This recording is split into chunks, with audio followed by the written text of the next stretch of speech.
I really appreciate you doing this. First of all, salute to you and your contribution to the culture in general. People are going to start pouring in a second. How's your day going?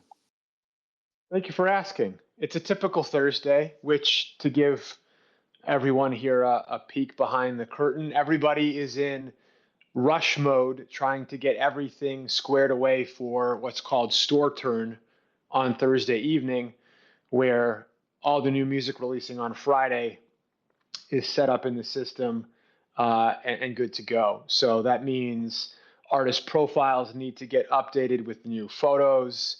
Uh, Press information is sent along. Uh, we have a function at Audiomack called Connect Messaging. So we coordinate with folks on the commerce teams at various labels and distributors to help them set up messages to go out for their artists to their followers. So yeah, It's there's basically a crazy day. Thursday. It's a chicken with its head cut off. Everybody's running around trying to make sure everything's good to go for tomorrow. Okay, I'm gonna speed through these questions because obviously this No, is no, no, a no, no, no, no, no. We don't need to do that. I carved out time for this, so there's no need to rush. all We're right. good. If there's an emergency, I will jump. Otherwise, no need to rush through anything. All right, let's do it. We're gonna start at the beginning of everything, obviously. First of all, welcome to everybody that's pulling up. This is an interview with Brian Zisook. Did I say that correctly? Yeah, you're in the ballpark, Zisook. Yeah, you're good. Zisook, Brian Zisook. He is a co-founder of Audiomack. We're going to discuss the music industry. If you're an artist, there's going to be some good information for you to take with you along your journey. Brian is one of the good guys, one of the great guys that are in this industry, just by the fact that he's willing to do this interview. So let's get started. How did you get into hip hop music, Brian? Probably the same way most curious suburban white kids did. You know, they saw a video on MTV or BET or heard something on the radio, and dove in head first. I mean, you know, as a kid, I'm an '80s baby. As a kid, I mean, hip hop was magical to me. It was thought provoking. It was entertaining. It taught me things that I wasn't learning in school. And I'd be lying if I said it didn't make me feel cooler. um, and so my earliest memories were actually going to the library and checking out first cassette tapes. I'm really dating myself here, and then CDs. And then once I started, building up a piggy bank of my own and had enough money to spend, going to the record store and buying albums. I mean, I was listening to Cool J and the Beastie Boys and De La Soul, Tupac, Biggie, Jay, Nas, DMX. The list goes on. That's what I grew up on too. So salute. Rest in peace, We DMX. Rest in peace, Irv Gotti. That's what I grew up on. So that's amazing. Well, you have good taste, Frank. Thank you, sir. Likewise. All right. So from there, you decided to co-found Audiomack. If you could tell us what led you to doing that and what Audiomack is, please. Yeah, so the Cliff Notes version is I went to school for radio broadcasting and journalism. My parents told me growing up I never shut up, and they said, figure out some way to get someone to pay you to talk for a living. So I thought I was going to be on the radio. I did radio for 4 years at Illinois State. I was an on air DJ and show host, and that's where my journey really began. I would interview artists during the week, we'd cut them up, and then run those interviews during our show on the weekend. I got the chance to interview at the very beginning of their careers Rick Ross and Chameleonaire, DJ Khaled, Akon, T Pain. So this was like 2002 to 2006. Um, I I was able to take what I was doing at college radio and I spun that into DJ Booth, which was my first venture that predated Audiomack. We would publish the interviews that I was conducting. We were really early on that podcast train. And then at about 2009, 2010, we noticed that a lot of artists, particularly hip hop artists, were freely releasing mixtapes online using file sharing services like ZippyShare, LimeLinks, Mega Upload. You remember all of them. Yes, sir. And it was such a horrible experience for everybody involved. For the artist, There was no way to track who was consuming your music. The links would constantly die, so you'd have to re-upload your project. And on the consumer side, it was equally awful. You had to navigate malware and pop-up ads, and again, the links would die. And so we began hosting mixtapes on DJ Booth, and we would offer to artists the opportunity not only to host them, meaning like we would make them available for stream and download, but we would write about them. So we gave them a press clipping and provided hosting in the same space. What happened was every time we would host a popular mixtape for download, and we had exclusives with Wiz Khalifa and Big Crit and Yellow Wolf and Rhapsody, the servers would crash and the site would go down. And we were trying to solve a problem, not create a new one. And so we recognized the need for reliable hosting and direct upload with no limits and no costs involved to the artist. And that was the genesis story for Audiomack. We identified a problem in the marketplace, and then we provided a solution. And then in 2012, we launched Audiomack. I'd be lying to you if I said 13 years later, I thought then what we are experiencing now, which is we have 400 plus licensed partnerships. We reach 40 million monthly active users globally. We're the #1 used streaming service on iOS and on Android in a large portion of Africa, including Nigeria and Ghana.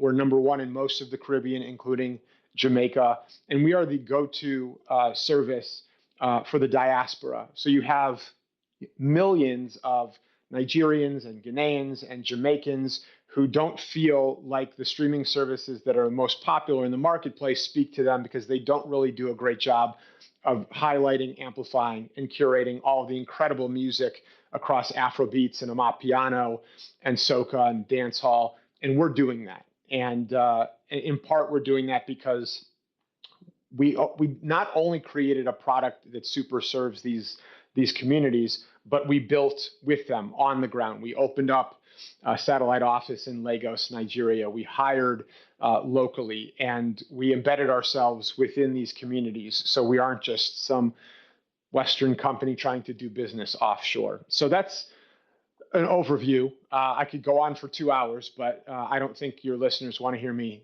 do that. So I'll pause there and let you Brian, pivot to your next I question. want to say thank you for doing that. I was going to discuss how you had relationships with over 400 labels and partnered with. But I do want to highlight one thing, and thank you for establishing an office in Rwanda. I myself survived the genocide in Rwanda, and to see how that country's turned things around is incredible. And to know that you guys have things going on there is also incredible. So thank you for that. Um, One of your quotes, I stalked your Twitter, so I'm going to be hitting you with a lot of Oh boy. tweets that yeah. So to get started, uh, you mentioned that the kind of loyalty Kendrick Lamar showed to publications over the years on his come up, and how he circled back to them once he was established was a huge factor in why the industry rallied around Kendrick. Another one of your quotes is that the music business is built on transactions. Could you delve into that for us?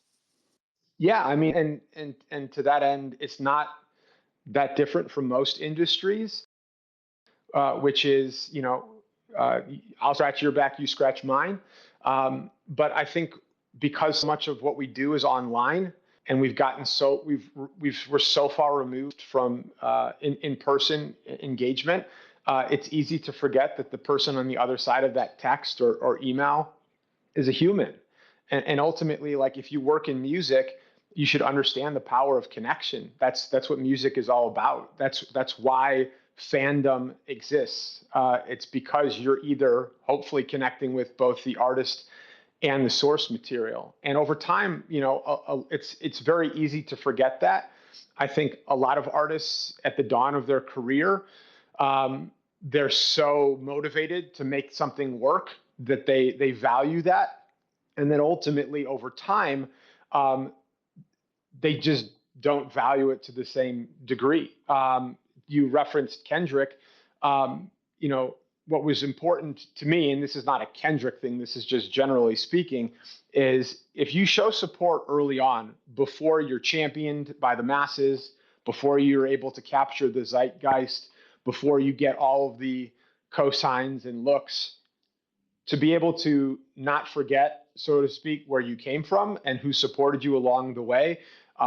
That sort of loyalty, it means a lot. And I would imagine anyone on this call right now can appreciate if you've, in any capacity, helped someone, friend, family member, stranger, and at any point in time they circled back when they didn't have to, with no real agenda, to show love and appreciation. That's powerful, and that's the type of connection that I'm talking about. And to ignore that is not human. I agree. Another one of your tweets is you discussed about how the weekend owned his masters and was able to leverage the interest that he garnered from his earlier material with the mixtapes to secure a great deal. For someone who's an artist and who doesn't understand any of that, how does one retain their masters? Well, you retain them by default unless you give them up. So I think it's really important to make that clear. And because Frank, you cited the weekend, I do, for anyone listening here who's an artist, want to make clear that his journey into the major label system, it happened quite a while ago when the industry was at a completely different point in time. He was able to take what he did independently. He effectively freely released 3 albums, and built up so much momentum independently that he allowed himself the leverage necessary to negotiate effectively a licensing agreement where he retained master ownership. Um, Labels would prefer to take master ownership, but I think what we've seen over the past few years is, because there's so many options in the marketplace, there's so much competition. It's not just the majors; it's the majors and hundreds of indies and distributors, that to stay competitive, they have no choice but to offer more flexible terms. And one of those is a licensing term where you retain your master ownership, but you give permission to the label to exploit your work for a set term. Now, as part of any great negotiation, all of that can be worked out, meaning depending on how much money you take up front, the label will ask for a longer period of time. If you are able to transfer back catalog, meaning if you independently released, let's say, 3 albums and have the ability to transfer them, meaning they're not tied to another rights holder, that label would love for you to take that catalog and bring it into their system so they could what's called cross-collateralize all of your work against that upfront advance. And of course, the larger the advance, the longer the term. Why? It's going to take more time for them to make their money back. My recommendation is don't try to do what anyone else in the marketplace is doing. Identify what you're looking for as an individual. So ask yourself, how patient am I willing to be? Have I really given this a go independently? Can I do more if I bring on a great team? A lot of labels hire independent digital marketing and publicity companies to work records that are outside the building. As an independent, can I just go directly to these companies and hire them on a campaign by campaign basis, rather than relinquishing control and ownership to a label? So yeah, I look at yourself in the mirror and say, like, where am I at in my career? Do I want a moment, or do I want longevity? And if you want a moment, or if you have a record that's going viral, perhaps it's not a bad thing if you pursue a major label deal. An advance is non-recoupable, meaning, non-returnable, meaning if you don't recoup it, you don't literally have to pay back the label. Wow. Versus someone who is a career artist, you're in it to play the long game. And your time horizon is not in months or years, it should be in decades. And smart business moves up front will allow that to happen in the long run. Wow.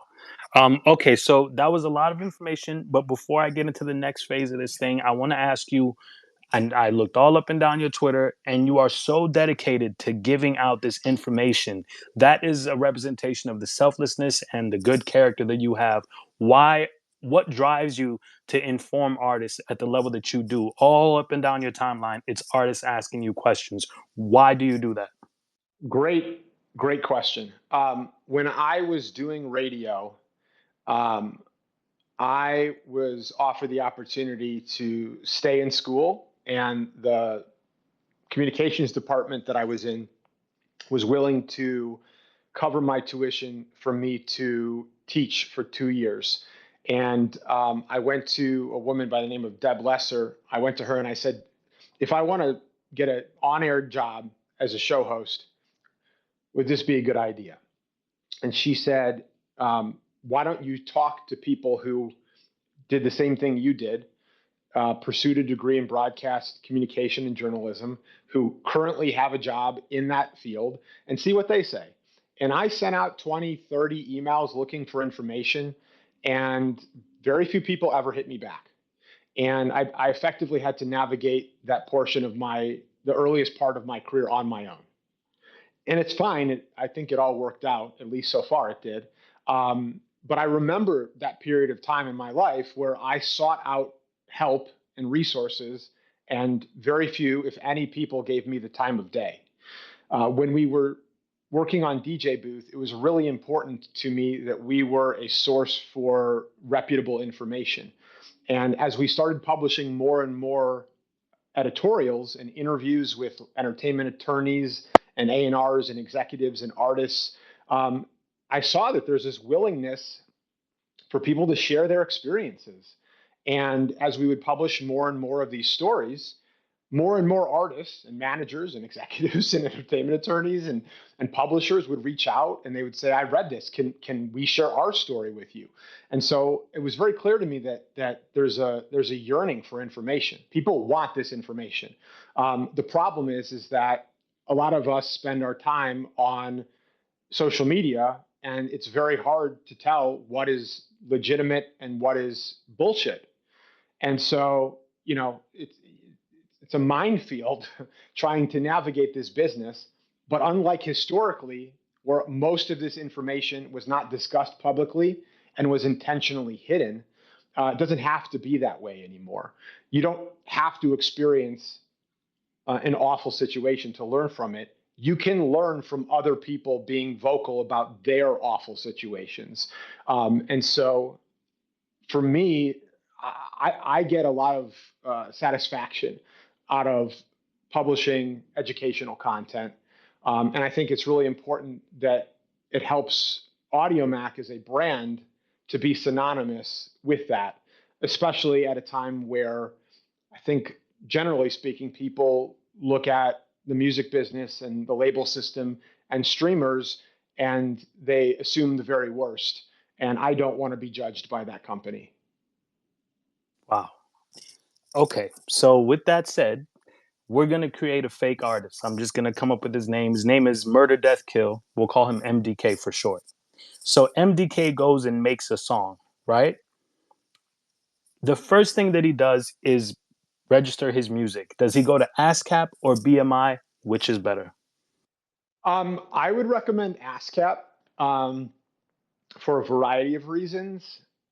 Let's say there's an issue with a registration, your name's spelled wrong, or let's say someone who you collaborated with, they put in a claim on one of your records, and they say that they actually have a larger percentage than was agreed upon.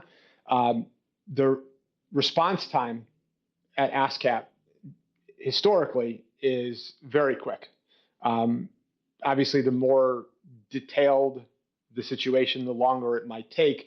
But several publishers that I work with, including one that I consult for, says that ASCAP will get back to you within 48 hours. BMI could take months.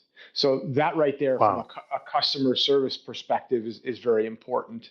Also, BMI changed ownership more recently, and they now have institutional money backing them. And so anytime you have outside money involved in music, I think it's natural to turn, sideways eyes at it and Absolutely. question everybody's motivation. But yeah, I mean, it's important to understand that ASCAP is a performance rights organization, and they collect your public performance and broadcast royalties. So we're talking about if your song's played on the radio, if it's streamed on Audiomack or Spotify or Apple Music, if it's performed at a venue during a concert, or even like at a restaurant or a bar that has a blanket license. Whereas there's also mechanical rights, and these are different royalties. This is if you distribute physical copies, CD, vinyl, cassette. And for mechanical royalties, you could either register for free here in the US with the MLC, which is the Mechanical Licensing Collective. And I encourage everyone who is an artist on this call, if you haven't already done so, to do that. Or if you feel like you're at a point in your career where you're doing volume by in terms of streams, and it's just a process that's overwhelming to you, you could pursue an admin partner, and they will help you with your registrations. They'll help you clean up those registrations. They'll assist with dispute resolution, and they will assist with your mechanicals. I know there's some options in the marketplace here, like TuneCore offers admin. I believe Rock Nation offers admin. 1RPM, Empire. So a lot of companies that are in the distribution space. And then there are smaller independent and bespoke companies, for example, Sunday Songs. And then you have your conglomerate publisher options like UMPG, Warner Chappell, Sony ATV. But in general, you don't want to pursue those. You want to be pursued, not unlike a record label. If you're the one doing the pursuing, it's likely you have less leverage than you would want to get the most fair terms. Okay. Once that artist has completed a song, is it? I noticed one of your tweets. You talked about the difference between releasing songs versus albums when you're a brand new artist. You mentioned as one of the marketing tools of dropping a new song every 4 to 8 weeks. Why is it better to go the route of promoting individual songs instead of just releasing one album when you're a brand new artist? Yeah, there's a lot that goes into this. But in short, if you are a brand new artist, the first matter of business is to build both an audience and a fan base. And I separate the two because there is overlap, but they're different groups.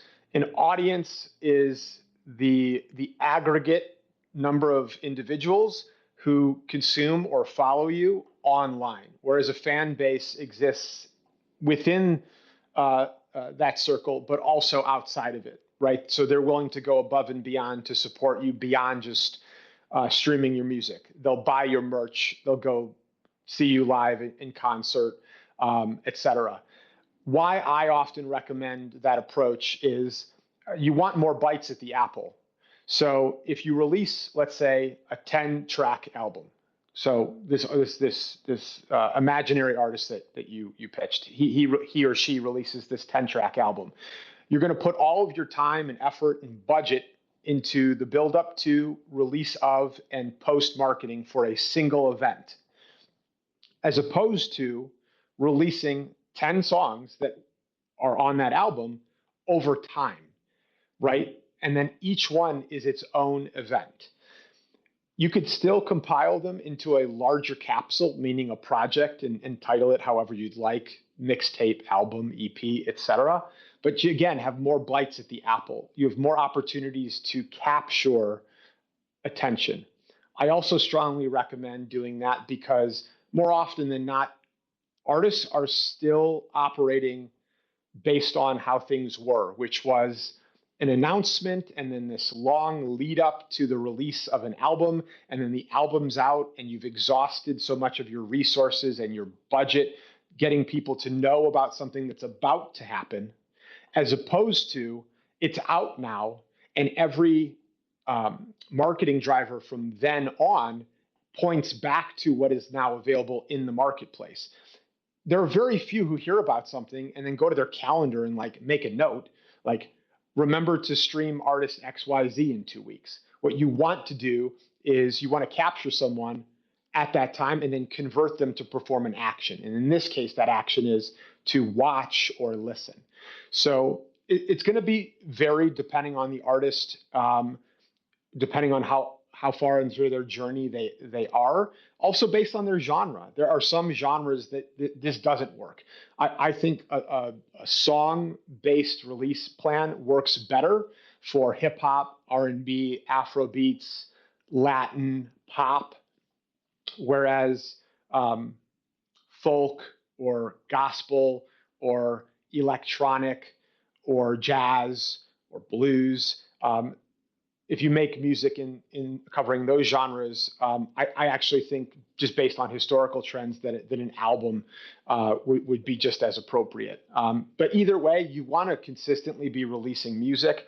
It's just about the packaging, like how it's actually being delivered to the people.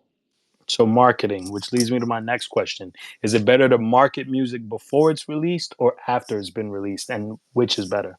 Yeah, you want to do both, right? I think it's important to truncate that timeline. So, back in the day, you'd pick up a copy of the source, and you'd see a full page ad for an album that was coming in 4 months or 5 months, and that made sense because at the time you had to turn the album into the label, and the label had to send it to a plant, and they had to get it manufactured and then distributed and then available on store shelves. So you needed that runway that that doesn't exist anymore, right? And so when the album is done, I think it's valuable to announce and then within 10 to 14 days at the most release it.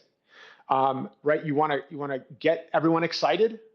They don't have to wait very long, and then it's out. And then I would dedicate most of your budget to a post-release marketing plan. And each piece of content and each marketing driver is pushing people back to the music that, again, is available right then and there. You don't have to remember to listen at any point down the road. And we're seeing that happen. The most notable, high-profile example of late is Doechii.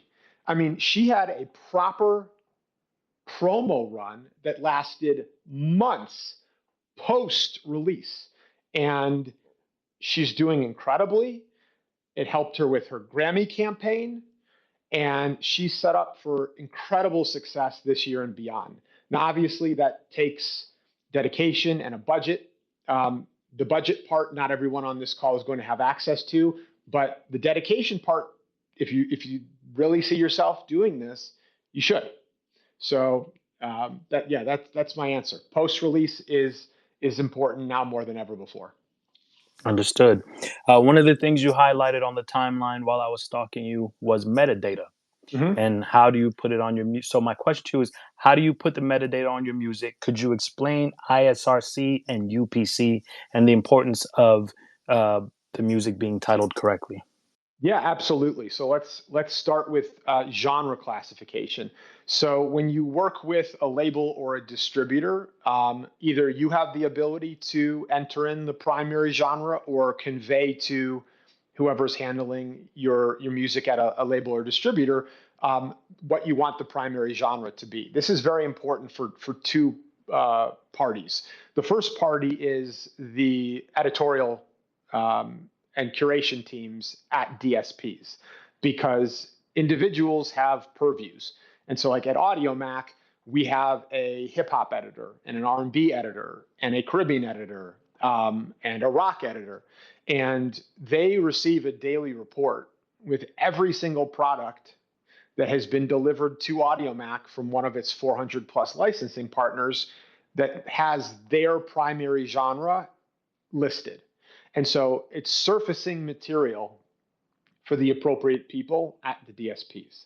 The other group that this matters to is the users of the platforms, because based on however the algorithm works on a given service, it's going to surface that material for the appropriate user based on their listening history. And if someone predominantly listens to one genre, it will serve up that song to them potentially, and you want to make sure it's an appropriate fit. Where I see a lot of artists and, quite frankly, labels and distributors make mistakes is they'll use what I call like vague catch-all genre labels. For example, alternative. Alternative is not in and of itself a genre. It's a qualifier. There's alternative R&B. There's alternative rock. There's alternative pop. And if you don't accompany alternative as the primary genre with a secondary or subgenre, so like primary genre alternative, secondary genre R&B. That's more definitive. Just alternative, it's questionable. The other is world. Some labels and distributors deliver all products that come from India or Africa, just as two examples, as world. Like, what does that mean? That you could not be lazier. So, really hone in on what kind of music you make. And if your distributor allows it, enter in as much information as possible. If they give you the ability to add in multiple primary genres and multiple subgenres, do so. It will only help you reach the right people, both potential fans and platform editors. In terms of the other metadata you referenced, UPCs, ISRCs, this is to make sure you get paid. This is for tracking, registration, and royalties. So if you're working with a distributor, they should. If it's not going to make the product's not going to make its way onto streaming services if this information is not already a part of the delivery. But they will assign that information to each product. Now, if you work without a distributor or a label, let's say you're only uploading your music to Audiomack, YouTube, and SoundCloud, you would not have that information. You can't just create it. But there are services where you could buy that information in bulk. You could buy bulk UPC or bulk ISRC. My recommendation is if you're at the genesis of your career and you're manually uploading to Audiomack or YouTube, don't worry about that yet. It's very likely your concern at that point is just getting your art out into the world and just figuring things out. And then you can always pivot over to working with a formal distributor. Got it. Speaking of platforms, you shared an article that said only 15% of songs that go viral on TikTok led to higher DSP royalties, and less than 1% of those songs actually went viral. What is the best platform to market your music? And could you elaborate on that? All of them, including TikTok, despite that statistic. I think what we've seen happen over time is there's a disconnect between a song and the artist behind it. So songs have moments, and snippets of songs travel far and wide, but the relationship to the individual or individuals responsible for that material is unknown. And this is why songs are often marketed and travel faster than artists are able to develop themselves. And so, how do we tackle that? I don't know. I'm not smart enough to answer that question. What I will say, though, is and there's some disagreement in the industry. I'm a big believer in you want your art to be available everywhere people are consuming art. So, with respect to music, I don't believe in exclusives or windowing. I believe in making your music available in all formats everywhere. So what that means is your music should be on Spotify and Apple Music and Audiomack and Tidal and Deezer and Amazon, et cetera. And you should also make it available for digital download on Bandcamp and on iTunes. And if you have a fan base, you should absolutely do a limited edition run on vinyl or on CD if you have the means to do so. I think a lot of artists would be surprised how many fans they have who would be willing to purchase something in a physical format, but can't because it's just not available to you. One of the other articles I saw, it said that in France, Deezer had detected 10,000 AI tracks were being distributed to services every day. So that's 10% of the new music being released. Is that who we're competing with? These thousands and thousands of AI tracks? Any idea why that's happening? It's the why is because the barrier to entry is not just on the floor; it's underneath the ground.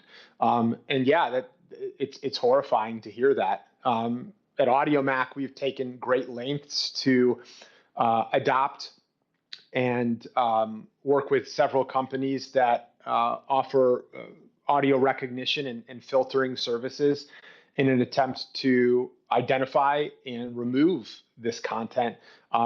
It is already an issue. It will only become a larger issue. And yeah, it's hard enough as an artist competing for the free time of the consumer alongside every other form of on demand content. Meaning, it's not just music, fellow artists that you're competing against. You're competing for someone to spend that limited amount of time that they have to listen to music at all against social media, audiobooks, podcasts, Netflix, video games, pornography, politics, sports betting. It's overwhelming. And for context, everybody has about 8 hours a day that they're either working or sleeping, or excuse me, that they're working or going to school. About 7 to 8 hours that they're sleeping. So that gives everybody another 7 to 8 hours to fill with all of life's other responsibilities and duties and tasks. The reason why streaming rates are not as high on Saturday and Sunday as they are during the week, despite the fact that new music predominantly drops on Friday, is because fewer people are commuting somewhere on the weekend, right? So a lot of people, the only time they have to listen to music is when they're not looking at their phone, right? So they're in the car, they're on the bus, they're on the train, they're at the gym, they're en route from somewhere to somewhere. And so it's really important to understand user behavior as it relates to the user experience. And as it relates to AI, it's only going to make the user experience worse. And I hope that other platforms like Deezer, like us, are taking this matter very seriously and constantly looking for ways to improve that experience. One of the um, questions I have for you. You said that for building a fan base, the things to focus on are releasing music, creating content that's based around the music, engaging on social media, and collaborating with artists who align with your audience. Part of the reason I stressed the last part is because you talked about artists not paying for mega features, which is something that new artists tend to do to try to get more visibility. Could you speak on that?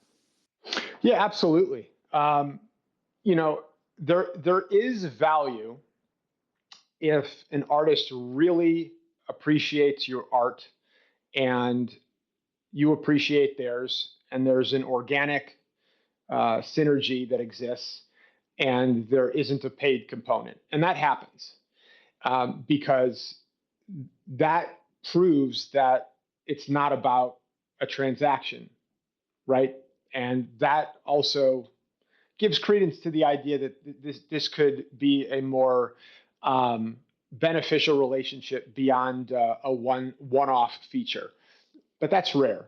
And so I always urge artists to collaborate and network in parallel, meaning identify fellow creatives who are at the same stage of their career as you are yours.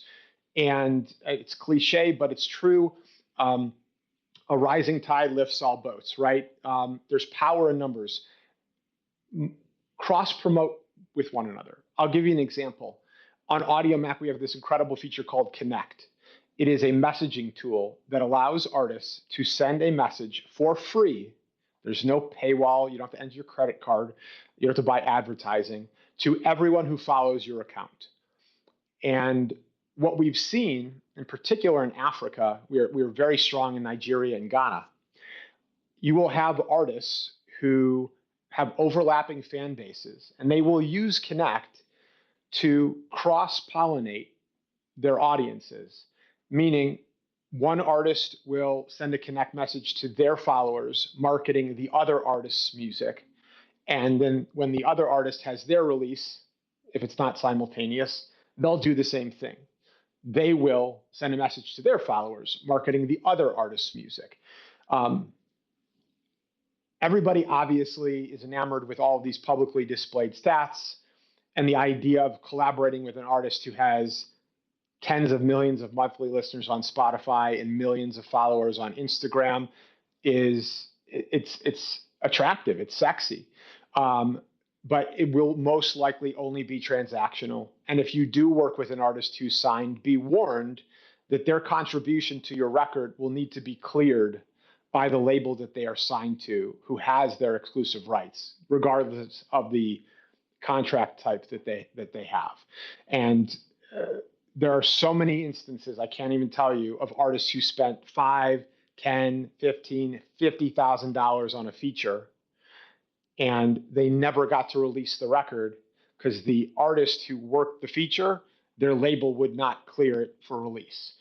Or Jesus. even worse, they didn't know they had to clear it. They released it anyway independently through a TuneCore or DistroKid. And then what the label does is they send a DMCA notice, and the distributor issues a takedown, and it's removed from all services. And then it makes it impossible to re-release it. So Wow. network in parallel and come up with your fellow artists as you are all striving to develop and reach a new audience. Okay. My next question is budgets. You highlighted an artist named Nana King who had spent about $400 on his budget to release his project, which was pretty impressive. And I'll bookmark that so people listening can get it if they want to know about the information. What is a budget for an up and coming artist? What is a decent budget for an album rollout or project rollout? It's going to vary, which is why it's so hard to give a number. I know everybody probably wants me to give a number. I'll say like it's expensive. Marketing your music is expensive, but if you don't have the resources or the capital, the internet is fantastic. Well, not really. Internet can be a terrible, awful place, as everybody on this call probably has experienced. But what I mean is, like, pre-internet, if you didn't have a budget, you could not market your music. There was no option. But right now, there are plenty of options that are low cost or no cost. And so, some examples that I've seen that are no or low cost. So there's something called an AMA, Ask Me Anything. It was popularized on Reddit, and it allows the people to be the interviewer. And you drop questions in, and then you ask them. And so leading up to a release, I encourage artists to run AMAs on their social media. I've seen some artists do this where they allow their fans to submit questions on video. They will then upload the clips of their fans asking the questions and then respond to them, either with video or in text form. But that's a great opportunity to really connect with fans. Fans won't forget that you chose their question and you shared their video on your social media. And typically, these type of campaigns beget greater engagement because it creates FOMO. So if you consider yourself a fan of an artist and you just weren't aware that they were running this AMA, and then you came across your fellow fan getting the opportunity to be highlighted on their timeline, you're going to want to make sure that doesn't happen again, right? Because you thought you were their biggest fan, and you didn't even know about this opportunity. It must have missed you. So that's an example. Run an AMA. And no charge, right? Zero cost. There's artists who run remix contests and what's called open verse challenge, where they open it up to the creator community and allow fellow artists to record a 16 for their song. and or producers to remix their music and then upload it to an Audiomack or a YouTube. The benefit there is you're creating derivative content. So like the people are your marketing machine. And it's a good opportunity to engage with them. As a matter of fact, there have been instances where the open verse version and the remixed version ended up becoming the actual single and got picked up for distribution. This Wow. is not unprecedented. So like those are two examples right there off the top where you just spent the only cost is your time. You're not coming out of pocket. If you do have funding though, you can run ads on YouTube, on Instagram, and you can start small. I always encourage artists to experiment at the beginning. Don't just like start and drop $500 on a single advertisement. You don't know if it's going to work yet. You got to work on your targeting parameters, meaning like who is your audience.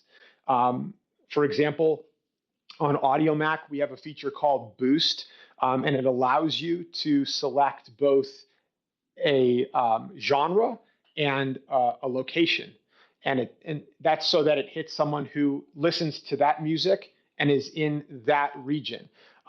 So like start small, $5, $10, and then this is overwhelming for a lot of artists with good reason, but use all of the data that services provide. YouTube has a robust backend. Audiomack has a robust creator dashboard. Spotify has Spotify for artists. You can review to see where are my streams coming from. Is it organic search? Is it editorial playlisting? Is it embed? Is it on Audiomack? We have trending, and what you want to do is after you run a short campaign, see if organic traffic went up and not just the traffic that you pushed toward the music from your campaign. If something's working, continue to do it, but consider ways that you could improve upon it. If something's not working, tweak it, change the parameters, change the spend, change the platform. Ultimately, that's what everybody's doing. The only difference is the dollar amount. Got it. I want to talk to you a little bit about battle rap. We have a prominent battler. His name is Sue Surf. He's currently locked up. Free the wave. Um, one of his last big moments was performing at Rolling Loud, and he had really built a following outside of battle rap, and he is our hope for music, for battlers transitioning to music. We also have Hitman Holla, who's releasing an album. He's on Wild 'N Out, very prominent battler as well. He's got an album coming out Midnight Friday, I believe, and it's called Our Culture, and it's an incredible piece of work. But I want to talk to you about some of the stats that these battlers have put up. New Jersey Twerk, who is a battler who I emailed you about and we talked about offline. His first project, Jerusalem, did 8 million streams. The sequel to that project is highly anticipated. We have Geechee Gotti. He released his album called Illumigati, and he does about 600,000 yearly streams on Apple, 400,000 streams on Spotify. And last but certainly not least, a man who I want to bring up now, his name is The Saga, also a prominent battler. Um, he has a song called 4 a.m. Uber. It's at 520,000 streams. He's done about 1.5 million streams to date. Can you guide us and tell us what direction can these battlers take to transition, or is this the moment that they get with Audiomack, or this far along in their process? I actually want to go ahead and introduce Saga. Saga, are you here? Hey, yeah, I'm here. What's going on, y'all? Saga, this How y'all is doing Saga. today? This is Brian. Brian, this is the Saga. Hey, Saga. Um, Brian, nice to meet you, man. Nice to meet you, too. and Likewise. 4 a.m. Uber. Don't forget, Brian. I'm going to send you that song, but I kind of want you to speak to Saga directly. Saga, if you want to list off some of the stats I may not have mentioned, and talk about where you're at in your journey, and see what kind of advice Brian can give you. Yeah, I just released my well, first and foremost, I'm a recording artist, singer, songwriter, rapper, as well as battle rapper. I've been battle rapping a little over 10 years. Um, I just recently released my debut album as of late, in last quarter, I want to say in November. Um, Within the first day, Everything cumulatively got over, I think, on 1.5 million streams. So I'm truly grateful for that. I'm a hip hop artist, definitely faith based Christian.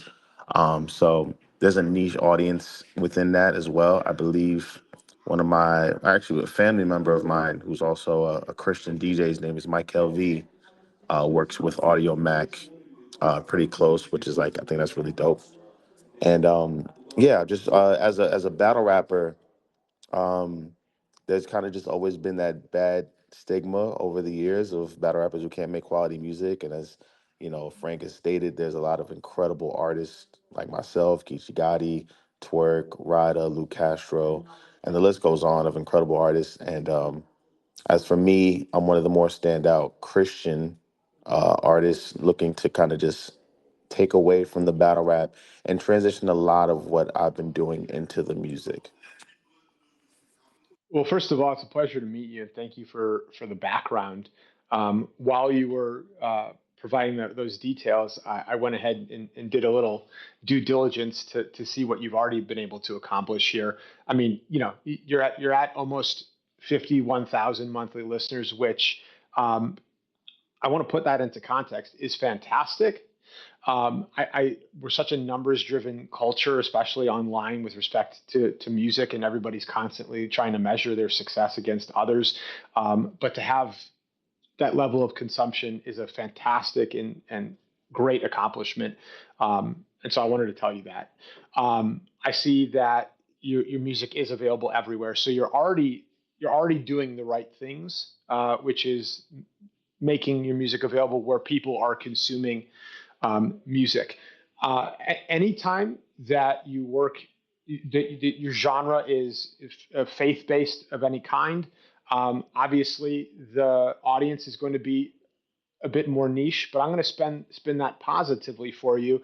I believe we are in the thick of the niche era. And what I mean by that is the days of trying to capture what is called the zeitgeist, meaning like everybody's attention, they're over.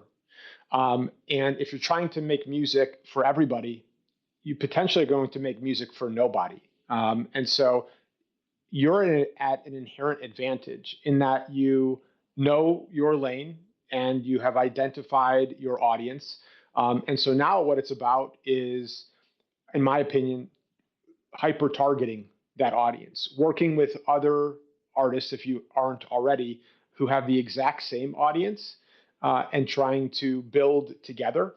Um, I fundamentally disagree with the idea that someone who has spent 10 years in battle rap can't put together a song or a comprehensive album. And if that is the sentiment, that is incorrect. But like many sentiments on the internet, there's a lot that's incorrect. Um, who are you using for distribution, Saga?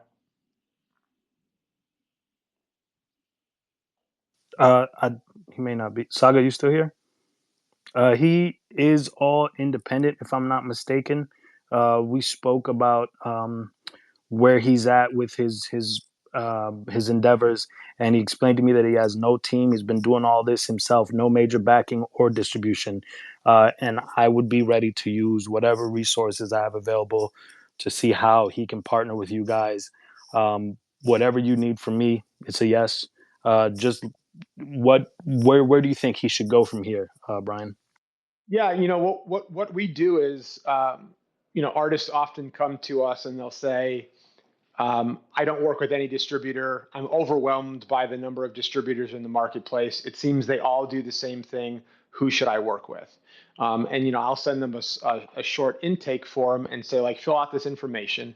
And based on the answers to these questions, it'll allow me to make a recommendation, because not all distributors work for all artists. There are some distributors that make more sense for certain genres and certain regions. And then you have artists who will use what I call broad spectrum distributors. These are self-upload options like TuneCore, DistroKid, CD Baby, the base tier of United Masters, Amuse. With these services, you're paying either a monthly or annual rate. It's flat. You keep 100%.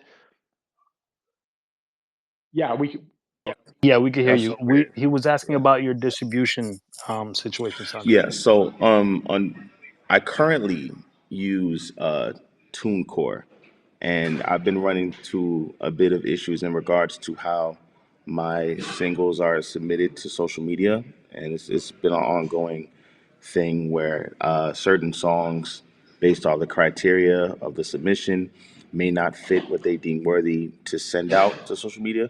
So a lot of records are not being sent there. But I've been working, or I've been submitting through TuneCore for I want to say close to about a year and some change. But before that, it was DistroKid. Got it. So TuneCore and DistroKid, identical, right? You either pay monthly or annually. It's a flat fee, unlimited uploads. I know TuneCore has some tiers, and so does DistroKid. But really, all you're getting is literal distribution of your music to products, to platforms and stores. And the customer service issues that you referenced, it's because of the amount of clients that these services work with. Um, I don't think that they're inherently trying to do a bad job, but when you work with tens of thousands of clients who are all releasing music in cycle at the same time, there are bound to be issues related to delivery and takedown and metadata update and account claim and profile update.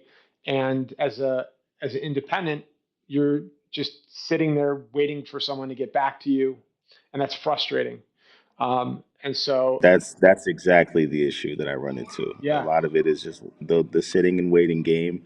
Even when there have been things that have been cleared up in regards to any metadata that needs to be submitted, ISRC codes, there was always just the waiting process, which delays the initial, um, which delays a lot of traffic that could be, a lot more felt towards the music immediately when it drops.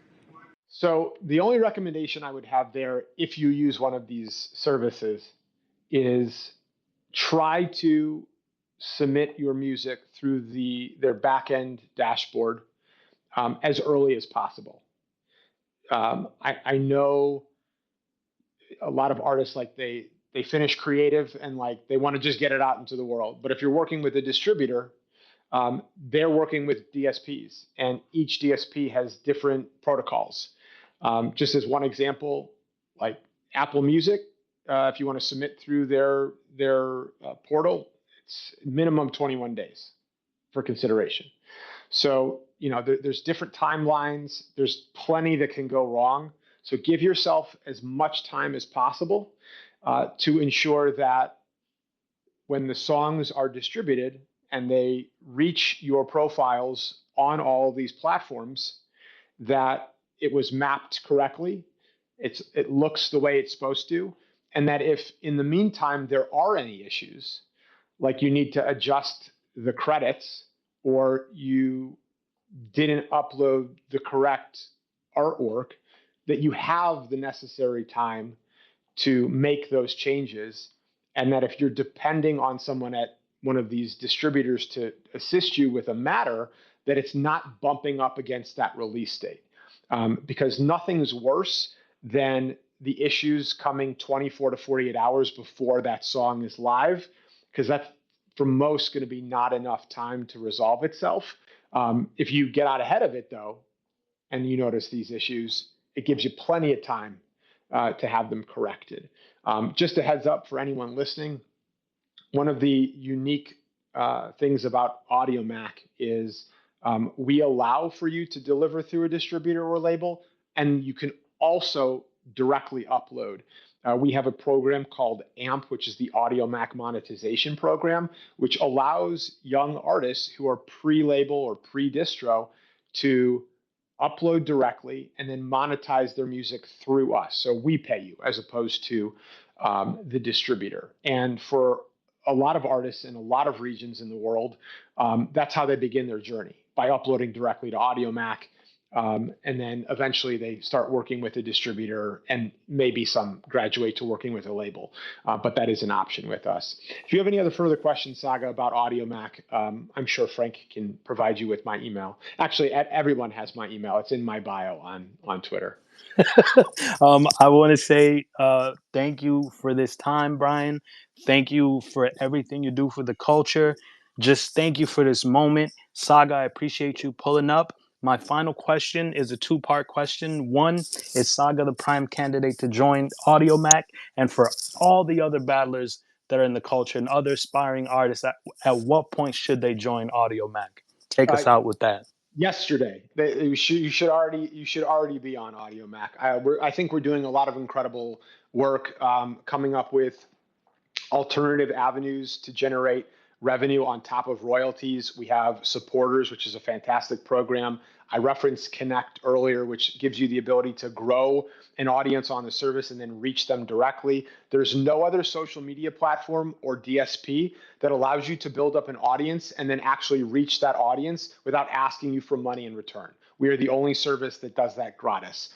Our entire mantra is we're going to give you the tools and the services for free, because we believe strongly that if you utilize them and see success on Audiomack, then you will be the very best marketing we could ever do.